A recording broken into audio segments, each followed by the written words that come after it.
Jadi sampai dengan saat ini kami dari Polres Rotendao mengkategorikan 15 korban daripada WNA Bangladesh ini keseluruhannya sebagai korban.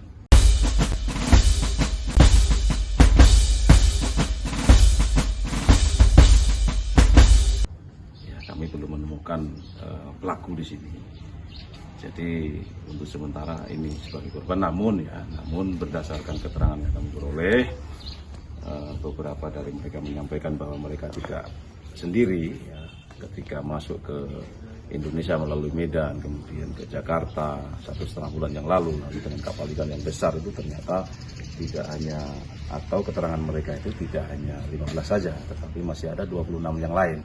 Satu kapal itu kemudian mereka diintercept oleh Australia Border Force (ABF) itu dipindahkan dan ditahan di kapal mereka yang besar itu. Maka kami saat ini masih dalam kondisi waspada, waspada mengawasi sepanjang hampir 12.000 km perairan pesisir Rote ini yang banyak sekali pelabuhan-pelabuhan tikusnya, ya boleh dikatakan pelabuhan-pelabuhan yang bisa dimasukin kapan saja oleh kapal-kapal atau perahu-perahu dari luar ini. Tentu kita berharap kewaspadaan semua pihak. Yang jelas ini ke-15 ini masih kami nyatakan sebagai korban daripada people smuggling. Ya boleh dikatakan smugglernya ya. Mereka bilang bahwa ada 2 orang WNI yang menjemput, kemudian mengambil dari darat dengan kapal kecil, ditunggu oleh kapal besar. Bahkan kapal ikan yang besar itu tadinya dikemudikan atau dibawa oleh terduga WNI. Ya saya rasa ini bagian daripada jaringan, kira-kira begitu. Ya, kira-kira begitu. Sehingga kami harus waspada di situ. Yang jelas sesuai dengan aturan bahwa ketika mereka ini murni sebagai korban karena sama sekali tidak ada warga negara Indonesia, maka kami tidak bisa memproses secara hukum.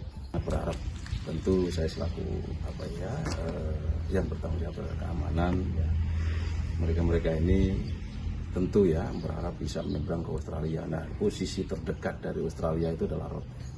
Ya, bisa dibayangkan mereka sampaikan ke kami bahwa dengan kapal cepat yang untuk mengedrop mereka ke Rote ini hanya 2,5 jam saja, itu berapa kecepatan.